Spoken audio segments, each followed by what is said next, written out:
Hello बच्चों, हम लोग पढ़ रहे थे अरिथमेटिक प्रोग्रेशन क्लास 10th में और मैंने क्वेश्चन नंबर एक्सरसाइज 5.1 स्टार्ट कर दी थी और क्वेश्चन नंबर 4 तक पहुंच गए थे बच्चों। ठीक है, इससे पहले मैंने क्वेश्चन नंबर 4 के 8 तक बताए थे बच्चों। आज हम लोग को 9 से पढ़ना है बच्चों। तो जिन बच्चों ने इससे पहले की जितने वीडियो नहीं देखी तो प्लीज़ जाके उसको देख लीजिए बच्चों। ठीक है, तभी आपको ये अच्छे समझ में आएगा बच्चों। तो इसकी लिंक डिस्क्रिप्शन में पड़ी होगी, वहाँ पर आप जाके देख सकते हैं। ठीक है, तो चलते हैं क्वेश्चन नंबर 9 की तरफ बच्चों। क्वेश्चन नंबर 4th के 9th में लिखा है बच्चों। पहले मालूम हो आपको, आप लोगों को करना क्या है यहाँ पे। आप लोग को यहाँ पे करना है कि कौन कौन सी सीरीज एपी है ना, बताना कौन कौन सी प्रोग्रेशन एपी है। अगर एपी है तो कॉमन डिफरेंस फाइंड करना है और साथ में हम लोग को 3 और टर्म्स लिखने हैं बच्चों। तो 4th का 9th देखिए बच्चों, 1, 3, 9, 27 डैश डैश।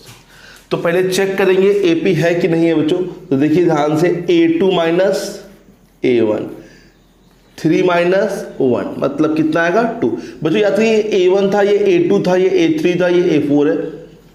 अब यहां पर A3 माइनस A2, 9 माइनस कितना बच्चों 3, 9 में 3 क्या 6। देखिए यहां पर 2 आ रहा है, यहां पे कितना आ रहा है 6 आ रहा है। कॉमन डिफरेंस सेम नहीं है, तो therefore it is not an AP. ये एपी नहीं है क्योंकि कॉमन डिफरेंस जो है वो सेम नहीं है। सब बच्चों को आगे अच्छे से क्वेश्चन नंबर 10 भी देख लेते हैं इसी में बच्चों। 10 में लिखा है बच्चों A, 2A, 3A, 4A, A, 2A, 3A, 4A dash. तो वही करिए, A2 minus A1, second term से फर्स्ट टर्म को माइनस। सेकेंड टर्म क्या है 2A माइनस फर्स्ट टर्म क्या है A, क्या कितना बचेगा A। फिर A3 मतलब थर्ड टर्म से क्या माइनस करेंगे A2, तो 3A माइनस 2A, 3A में 2A जाएगा, क्या बचेगा A बचेगा। तो देखिए यहां पर सेम आ रहा, तो therefore it is form an AP. ये क्या फॉर्म कर रही है बच्चों, एक एपी फॉर्म कर रही है क्योंकि कॉमन डिफरेंस यहां पर दोनों जगह सेम है। तो कॉमन डिफरेंस कितना है यहां पर, D इक्वल टू बताइए यहां पर A है। अब कॉमन डिफरेंस A है तो हमको नेक्स्ट 3 टर्म्स लिखने हैं बच्चों यहां पे। तो देखिए A1 है, A2 है, A3 है, A4 है, तो आप लोग A5 से लिखेंगे। और मैंने बताया था आप लोगों को कल कि किस प्रकार से हम लोग नेक्स्ट टर्म निकाल सकते हैं। A5 निकालना है तो हम लोग A4 की हेल्प लेंगे और A4 में क्या करेंगे, D को मतलब जो कॉमन डिफरेंस है उसको ऐड कर देंगे। A4 कितना है बच्चों 4A और ये A, तो कितना हो जाएगा 5A। अब A6 निकालना है आप लोग को, तो A5 प्लस करिए कितना D है ना। अब A5 में तो A5 जो है वो कितना है 5A, तो यहाँ पे 5A और प्लस A, तो कितना हो जाएगा 6A। A7 निकालना है तो क्या बताइए करिए, A6 प्लस D, A6 कितना है 6A और प्लस A, तो कितना हो जाएगा 7A। तो नेक्स्ट 3 टर्म क्या आ जाएंगे इसके, सॉरी 5A, 6A और 7A। सब बच्चों को आ गया अच्छे से बच्चों, कोई दिक्कत तो नहीं। यहाँ पर 9th नंबर हो गया, 10th नंबर हो गया। यहाँ पर देख लीजिए 11th नंबर बच्चों, A, A square, A cube, A की पावर 4। देखिए बहुत बच्चे इसमें मिस्टेक कर देंगे। क्वेश्चन है सिंपल लेकिन इसे बच्चे मिस्टेक करते क्यों, देखिए बच्चों क्यों करते। A2 माइनस A1 करेंगे बच्चों। A2 क्या है A स्क्वायर माइनस का A। अब बहुत से बच्चे A स्क्वायर में A को सब्ट्रैक्ट करेंगे और यहां लिखेंगे कितना A लिख देंगे, जबकि ये इससे सब्ट्रैक्ट नहीं हो पाएगा बच्चों, क्योंकि ये वेरिएबल जो लिखा हुआ है A स्क्वायर लिखा है और ये लिखा हुआ सिंपल A। सब्ट्रैक्ट तभी होते हैं जब ये वेरिएबल दोनों मैच करते से, यहाँ पर भी A है, यहाँ पर भी क्या है A है, तो 2A, तो यहाँ पे क्या मान लेंगे 1A, तो 2A में से 1A जाएगा तो A बचेगा। बट ये A स्क्वायर है मतलब A इंटू A है और ये ओनली A है, तो सब्ट्रैक्ट नहीं होगा। इसमें से आप कॉमन ले सकते हैं सिर्फ कितना बच्चों A माइनस 1, क्योंकि वेरिएबल एक्चुअली में सब्ट्रैक्ट होते नहीं है। हम लोग क्या करते हैं यहाँ से कॉमन ले लेते हैं, जैसे A कॉमन ले लेते हैं तो क्या बचता है 2 माइनस 1 और 2 में से 1 जाएगा तो क्या बचेगा 1 बचेगा। ठीक, यहाँ भी A कॉमन लेते हैं तो 3 माइनस 2, 3 में 2 गया 1। ये होता है बच्चों यहाँ वेरिएबल की केस में। जब भी वेरिएबल आएंगे तो आप लोग देख लीजिएगा कि सेम वेरिएबल है तभी प्लस माइनस करिएगा बच्चों। अगर डिफरेंट वेरिएबल है तो वो प्लस माइनस नहीं होंगे, तो कॉमन ले सकते हैं आप लोग वहां पे, ठीक है। जैसे यहाँ पे मैंने देखा ये a 2 बार लिखा है, ये a 1 बार लिखा है, तो यहाँ से a मैंने कॉमन लिया तो यहाँ a बचेगा और यहाँ पे 1 बचेगा। जब कुछ भी नहीं बचेगा तो वहां 0 नहीं लिखेंगे, 1 लिखेंगे, ठीक है। जब कॉमन लेते हैं तो कुछ नहीं बचता तो 1 लिखा जाता है। अब देखिए a3 है ना, third term minus second term, a3 क्या है a क्यूब और a2 क्या है a स्क्वायर। अभी a यहाँ 3 बार है, a यहाँ 2 बार, तो कॉमन क्या मिलेगा a 2 बार, तो यहाँ a बचेगा -1। देखिए सेम नहीं है बच्चों, यहाँ a है, यहाँ क्या है a square, therefore it is not form an AP। ये AP फॉर्म नहीं करती है, बोल देते ये AP नहीं है बच्चों। तो ये क्वेश्चन नंबर 10 हो गया बच्चों कंप्लीट, सभी लोग को आ गया बच्चों। क्वेश्चन नंबर 11 इसके बाद लगवाते हैं बच्चों, नहीं सॉरी, क्वेश्चन नंबर 11 कंप्लीट होगा, क्वेश्चन नंबर 12 बच्चों इसके बाद लगवाते हैं। इतना नोट कर लीजिए सब बच्चों, ठीक है। देखते हैं क्वेश्चन नंबर कौन सा, 12 बच्चों। क्वेश्चन नंबर 12 में लिखा है बच्चों कि √2 √8 √18। अच्छा क्वेश्चन है बच्चों, 4th का 12th नंबर, ठीक है। √2 √8 √18 √32 फिर माइनस। अब देखिए बच्चों, कल मैंने याद होगा आप लोग को बताया था रूट में किस प्रकार से ऐड या सब्ट्रैक्ट किया जाता है। अब देखिए ये √8 से √2 माइनस नहीं हो पाएगा, ना √18 से 8 माइनस हो पाएगा। लेकिन अगर एक बार इसके फैक्टर कर ले, ऐसा तो नहीं फैक्टर करने पे कुछ टर्म इसका बाहर आ जाए। जैसे समझिए भाई 2 का तो फैक्टर एक ही 2 ही रहेगा, 8 का अगर मैं फैक्टराइजेशन करूंगा बच्चों तो 8 में क्या होगा, 2 4 जा 8, 2 2 जा 4, 2 1 जा 2। तो आप लोग को 2 यहाँ कितनी बार दिखा, 3 बार। तो 3 बार का मतलब ये 2 बार जो है वो 1 बन जाएगा बच्चों, मतलब बाहर आके, क्योंकि रूट के अंदर कोई भी चीज 2 बार लिखी होती है तो बाहर निकलती है तो 1 बार निकलती है, ठीक है। तो ये दोनों पेयर बन जाएंगे और 1 बार ये चीज बाहर आ जाएगी, और 1 बार बाहर आ जाएगी तो ये क्या लिखा जाएगा 2, और अंदर क्या बच जाएगा, √2 बच जाएगा, राइट है बच्चों। अब इसी प्रकार से 18 का जब फैक्टर करेंगे तो 2 9 जा 18, 3 3 जा 9 और 3 1 जा 3। 3 3 2 बार है तो 3 बाहर आ जाएगा बच्चों, और अंदर क्या बच जाएगा, ओनली √2, ठीक है। 3 3 बाहर आ जाएगा बच्चों, 2 बच जाएगा। और 32 के फैक्टर करेंगे बच्चों, 16 8 4 2 1, ठीक है भाई। एक बार ये बनेगा, एक बार पेयर ये बनेगा, तो ये 2 बाहर आएगा, ये भी 2 बाहर आएगा, तो 2 2 जा 4, मतलब 2 दूनी 4 बाहर आ जाएगा बच्चों, और अंदर क्या बच जाएगा, ओनली 2 बच्चों। आगे सब बच्चों को अब देखिए चेक करेंगे हम लोग, a2 माइनस a1, a2 कितना है 2√2 माइनस a1, ये a1 है ये a2 है। अब देखिए ये सब्ट्रैक्ट हो जाएगा ना, ये भी सब्ट्रैक्ट नहीं होते, कॉमन ले जाते हैं। कॉमन के तौर पे यहाँ पे आप लोगों को क्या मिलेगा, √2 मिलेगा, तो यहाँ 2 बचेगा माइनस यहाँ पे क्या बचेगा, मैंने बताया जब कहीं पे कुछ नहीं बचा तो 1 मानते हैं, 2 में से 1 जाएगा तो 1, तो 1 लिखो, चले लिखो, ओनली सिंपल √2। तो इस प्रकार से होते हैं बच्चों, ठीक है। तो a3 माइनस a2 करेंगे, a3 माइनस a2, a3 क्या है 3√2 माइनस 2√2, तो 3 में 2 जाएगा तो कितना बचेगा, फिर से 1 बचेगा, तो ओनली क्या लिखा जाएगा, √2। सेम आ रहा √2, तो therefore it is form an AP। क्या फॉर्म करता है बच्चों, AP फॉर्म करता है। अगर AP है तो कॉमन डिफरेंस कितना हो जाएगा बच्चों, देखिए दोनों जगह सेम है तो कितना हो जाएगा, √2। अब हम लोग को नेक्स्ट 3 टर्म लिखने हैं, तो ये a1 है, a2 है, a3 है, a4 है, तो हम लोग a5 से लिखना स्टार्ट करेंगे। a5 equal to a4 plus d। a4 की बात करूँ तो 4√2 है, और d की बात करें तो कितना है, √2 है, तो कितना हो जाएगा 5√2। अच्छा, इस आंसर को भी हम चाहते हैं कि इस फॉर्म में लिख दें, जैसे ये आंसर आया है हम चाह रहे कि इसके फॉर्म में लिख जाए, क्योंकि क्वेश्चन जो था वो इस फॉर्म में था, तो आंसर भी इसी फॉर्म में आना चाहिए, मतलब रूट के बाहर कुछ नहीं होना चाहिए। तो रूट के बाहर अभी क्या लिखा, 5 लिखा। अब इसको हम लोग अंदर भेजेंगे, तो कोई बताएगा बच्चों जब ये अंदर जाएगा तो कितनी बार जाएगा बच्चों, क्योंकि 5 अगर बाहर है तो पक्की बात है कि रूट के अंदर 2 बार होगा तभी तो बाहर आया होगा, तो इस 5 को हम लोग अंदर भेज देंगे तो 5 जो है 2 बार जाएगा बच्चों, ओके, तभी तो बाहर निकलेगा, तो एक बार निकलेगा। तो क्या आंसर आएगा, 5 5 25, 25 2 जा 50 बच्चों, राइट है। समझ में आया सब बच्चों को। तो इस फॉर्म में नहीं लिखेंगे, इस फॉर्म में आप लोग आंसर लिखेंगे। अब A6 निकालेंगे, A5 प्लस D, A5 ये लिखिएगा बच्चों, क्योंकि ये लिखेंगे फिर ऐड नहीं हो पाएगा। 5√2 और प्लस √2 कितना हो जाएगा, 6√2। तो फिर से क्या करेंगे, 6 को अंदर भेजेंगे तो 6 कितनी बार जाएगा, 2 बार। 6 6 जा 36, 2 जा 72।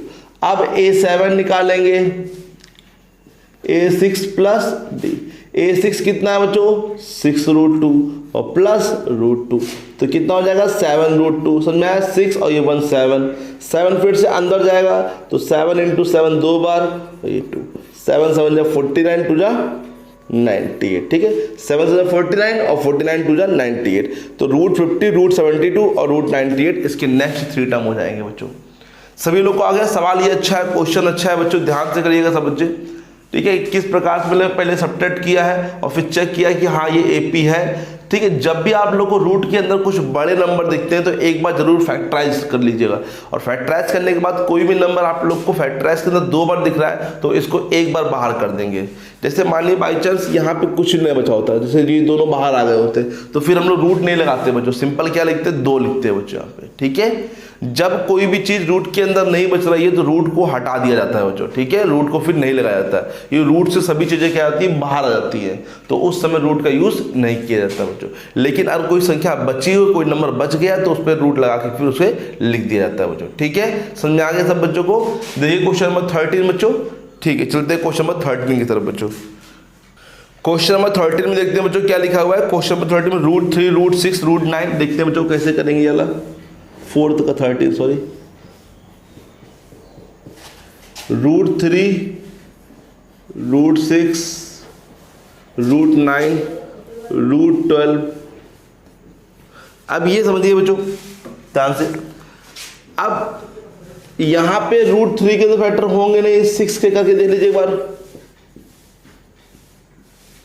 नहीं हुआ ना, कुछ भी एक बार 2 है एक बार 3 है तो कुछ भी बाहर नहीं आएगा, तो इसको ऐसे लिखो। 9 के फैक्टर देखिए बच्चों, 3 3 जा 9, 3 1 जा 3, ये 2 बार है तो एक बार ये बाहर आ जाएगा, तो 3, तो रूट तो लगेगा नहीं यहाँ पे, कोई कुछ बचा ही नहीं बच्चों यहाँ पे, ठीक है। अब 12 चेक कर लीजिए,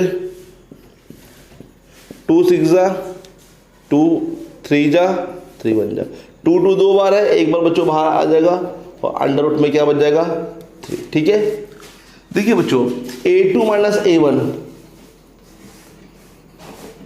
A2 कितना है √6, A1 कितना है √3।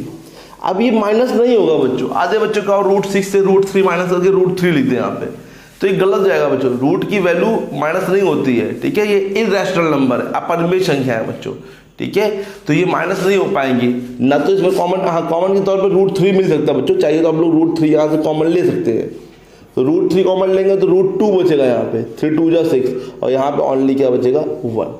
अब A3 माइनस A2, A3 कितना है 3 और यहाँ क्या है √6, ये भी नहीं माइनस होगा क्योंकि यहाँ रूट लगा, यहाँ पे रूट नहीं लगा, तो therefore it is not form an AP, ये AP फॉर्म नहीं करती है बच्चे यहाँ पे, क्योंकि दोनों में कॉमन डिफरेंस, जो कॉमन डिफरेंस है यहाँ पर वो सेम नहीं है, यहाँ पर ये है, यहाँ पर ये, ठीक है। तो ध्यान रखिए कभी भी रूट में प्लस या माइनस करना आप लोग को, तो ये रूट के अंदर की वैल्यू जो लिखी है वो सेम होनी चाहिए, तभी आप प्लस माइनस कर पाएंगे रूट को बच्चों, क्योंकि ये क्या होते हैं, इररेशनल नंबर होते हैं, ठीक है। तो इन पे काफ़ी खास तौर पे ध्यान रखिएगा, एक क्लास 9 में सिखाया जाता है अच्छे से बच्चों, किस प्रकार से प्लस करते हैं, माइनस करते हैं, मल्टीप्लाई करते हैं या फिर डिवाइड करते हैं बच्चों, ठीक है। तो चलते हैं क्वेश्चन नंबर नेक्स्ट 14 पर बच्चों, 14 यहीं पे दे देते हैं बच्चों।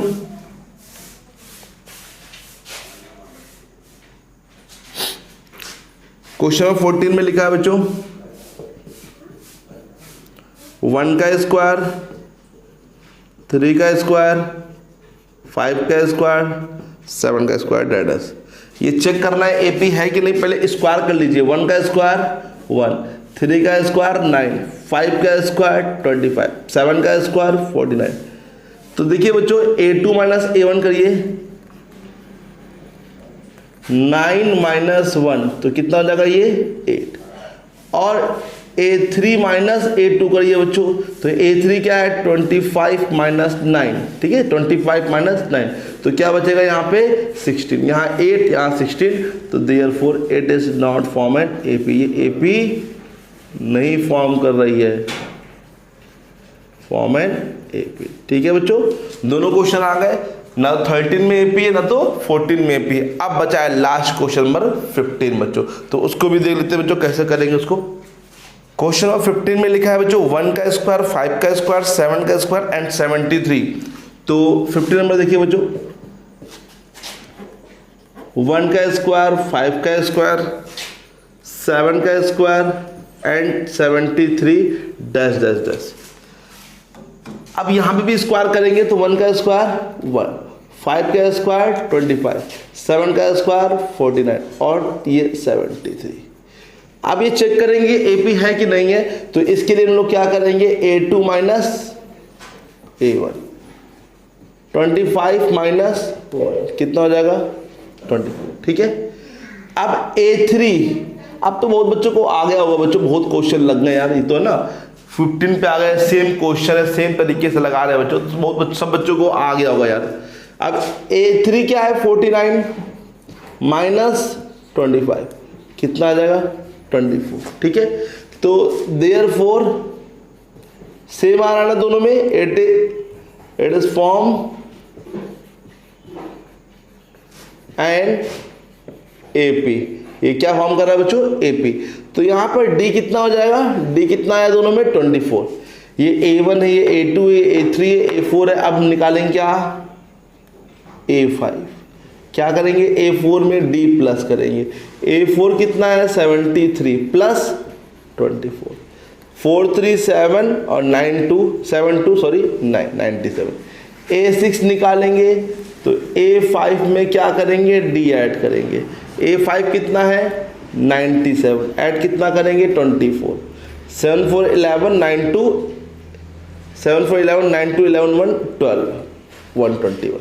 फिर A7 निकालने के लिए क्या करेंगे A6 में ऐड कर देंगे D, तो A6 कितना आया बच्चों देखिए 121, कितना ऐड करेंगे 124, तो 415 224 1 145।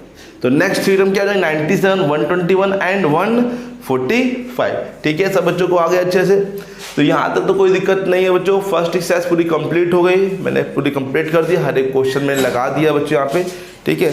तो यहाँ तक कोई दिक्कत तो नहीं हो रही आप लोग को, फर्स्ट टर्म निकालने में, कॉमन डिफरेंस निकालने में कोई दिक्कत तो नहीं हो रही है।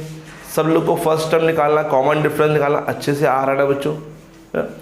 तो और AP चेक करना आ रहा है कि AP है कि नहीं है, किस प्रकार से हम लोग AP चेक करते हैं बच्चों, सभी लोग को आ रहा। अब हम लोग पढ़ेंगे नेक्स्ट एक्सरसाइज, कौन सा nth टर्म बच्चों, क्या पढ़ेंगे हम लोग यहाँ पे nth टर्म क्या होता है वो हम लोग यहाँ पे जानने वाले हैं, ठीक है। ये भी बहुत मोस्ट इंपॉर्टेंट टॉपिक है nth टर्म, लेकिन उससे पहले आप लोग को A और D निकालना आना चाहिए सब बच्चों को, क्योंकि आप लोग अगर A मतलब फर्स्ट टर्म, D मतलब कॉमन डिफरेंस नहीं निकाल पाए तो फिर काम चल नहीं पाएगा।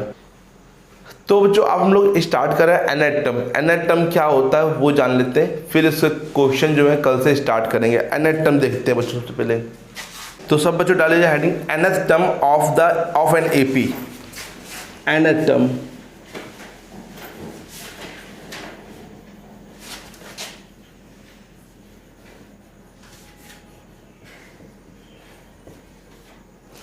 nth टर्म क्या होता है पहले ये समझ लीजिए, आज इसका फॉर्मूला भी समझ लीजिए, फिर क्वेश्चन से कल से स्टार्ट करेंगे।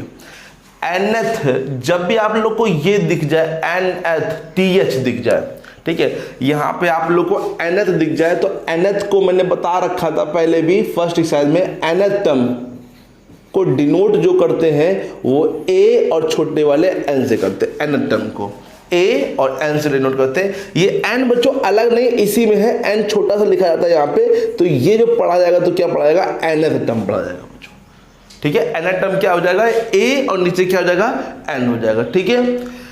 एग्जाम्पल के रूप में समझिए, जैसे मैंने कहा फिफ्थ टर्म, तो तो फिफ्थ टर्म तो देखिए टी एच आया, तो मतलब इसका मतलब हो जाएगा ए और ये 5, ठीक है। जैसे मैंने पीछे बताया A1 A2 A3, A1 का मतलब फर्स्ट टर्म ए भी बोल सकते हैं, ठीक है, A2 A3 A4 A5। तो यहाँ पे जब भी इस टाइप से फिफ्थ लिख, जैसे अब मैंने लिख के आ गया थर्ड, तब भी बात यही है, थर्ड टर्म मतलब क्या है A3, है ना। 100th टर्म मान लीजिए लिख के आ गया 100th टर्म, तो मतलब क्या हो जाएगा A100। इन सब में मतलब ये है कि n की वैल्यू जो, जैसे यहाँ पे n की वैल्यू कितनी है 5 है, यहाँ पे n की वैल्यू 3 है, यहाँ पे n की वैल्यू कितनी है 100 है बच्चों। यहाँ पे बहुत इंपॉर्टेंट चीज है कि nth टर्म पहचानना होता है। nth टर्म अगर आप पहचान लें कि क्या दे रखा है, कि nth को डिनोट किससे करते हैं और क्या दे रखा है, ठीक है, तो वो बहुत इंपॉर्टेंट चीज आपके लिए हो जाएगी। तो nth टर्म को डिनोट किससे करते हैं बच्चों, बताइए an से, ठीक है। यहाँ पे जैसे एग्जांपल में फिफ्थ हो गया, थर्ड हो गया, 100th हो गया, कोई भी टर्म डिनोट करना है। जैसे मान लीजिए मैंने बोला mth, mth का मतलब हो जाएगा a, नीचे क्या हो जाएगा m। nth बोला, nth से चल ही रहा था, pth बोल दिया मैंने, pth मतलब क्या हो जाएगा a और स्मॉल छोटा सा p। तो ये होते टर्म। अब nth का फॉर्मूला क्या होता है, nth टर्म तो जान गए, nth टर्म होता क्या है, मतलब कोई पर्टिकुलर टर्म, जैसे second term, third term, fourth term, fifth term, 100 term, 1000 term, कोई भी टर्म हो सकता है। लेकिन इसको निकालने के लिए फॉर्मूला क्या होगा, समझिए बच्चों। एपी का जो फॉर्म होता है वो कुछ ऐसा होता है, पहले ए होता है, फिर ए प्लस डी होता है, ठीक है, फिर ए प्लस क्या होता है 2d होता है, फिर a प्लस क्या होता है 3d होता है, फिर a प्लस 4d होता है। गौर करिएगा बच्चों, ये है फर्स्ट टर्म, ठीक है। सेकेंड टर्म को जहां से देखिए, सेकेंड टर्म में लिखा है a प्लस डी, मतलब a आ रहा है, d आ बढ़ गया यहाँ पे। थर्ड टर्म पे गौर करिए, a प्लस 2d, मैं थर्ड टर्म की बात कर रहा हूं तो a तो कॉमन है, सब में a आ रहा है, लेकिन थर्ड बोल रहा हूं तो यहाँ पे आ कितना रहा है 2 आ रहा है, थर्ड टर्म में यहाँ पे 2 आ रहा है। मैंने बोला फोर्थ, तो फोर्थ बोला तो a प्लस यहाँ पे कितना है, देखिए यहाँ पे 3 आया। मैंने बोला फिफ्थ, तो a प्लस यहाँ पे कितना आया 4 आया। मतलब जो टर्म मैं बोल रहा हूँ उससे एक कम आ रहा है। जैसे मैंने बोला 100 टर्म, तो 100 मतलब a प्लस यहाँ पे कितना आएगा 99d, है ना। मैंने बोला 200 टर्म, तो a प्लस 199d नहीं हो जाएगा। तो इसी प्रकार से nth टर्म जो हो जाएगा, सोचिए बच्चों nth टर्म क्या हो जाएगा, nth टर्म हो जाएगा a तो रहेगा कॉमन प्लस, भाई n पूछे तो n से एक कम करना पड़ेगा ना, n-1 करना पड़ेगा, n से एक कम करिए तो n-1 इंटू क्या हो जाएगा यहाँ पे d, क्योंकि d तो लिखा ही जा रहा है ना सब में बच्चों यहाँ पे। और ब्रैकेट से लगाया कि यहाँ पे भाई 2 टर्म आ गए, n तो पता ही नहीं है। जैसे एग्जांपल में समझिए, जैसे मैंने यहाँ पे a 100 रखा, तो जैसे ही 100 रखेंगे तो यहाँ पे कितना आ जाएगा 100-1, और 100 से 1 जाएगा तो कितना बच जाएगा बच्चों 99d। तो लिखा वही है, बट ये वेरिएबल टाइप में है, जनरल फॉर्मूला है, तो यहाँ पे इस प्रकार से लिखा जाएगा। तो an इक्वल टू क्या फॉर्मूला होता है, a plus n-1 into D. बच्चों सभी लोग को आ गया अच्छे से, कोई दिक्कत तो नहीं यहाँ पर, ठीक है। तो ये पहला फॉर्मूला नोट कर लीजिए, इसी के बेस पे मैं क्वेश्चन कराऊंगा बच्चों कल, ठीक है। तो आप लोग फर्स्ट एक्सरसाइज पूरी तैयार कर लीजिए। सेकंड एक्सरसाइज में ये जो मैंने फॉर्मूला बताया है विथ प्रूविंग, बच्चों प्रूव भी कर दिया मैंने किस प्रकार से फॉर्मूला बनाया। फॉर्मूले को याद नहीं करना, समझना है कि कैसे फॉर्मूला आया है बच्चों, ठीक है। फिर हम कल बताएंगे लास्ट टर्म क्या होता है ना, उसको स्टार्ट करेंगे, लास्ट टर्म बताएंगे, और भी 2-3 चीज़ें बताएंगे बच्चों, फिर स्टार्ट कर देंगे क्या एक्सरसाइज बच्चों। तो यहाँ तक आप लोग कंप्लीट कर लीजिए हर एक क्वेश्चन बच्चों। ना समझ में आए तो प्लीज़ कमेंट बॉक्स में उसको लिख दीजिएगा, मैं दोबारा उसको बता दूंगा, ठीक है। Thank you so much.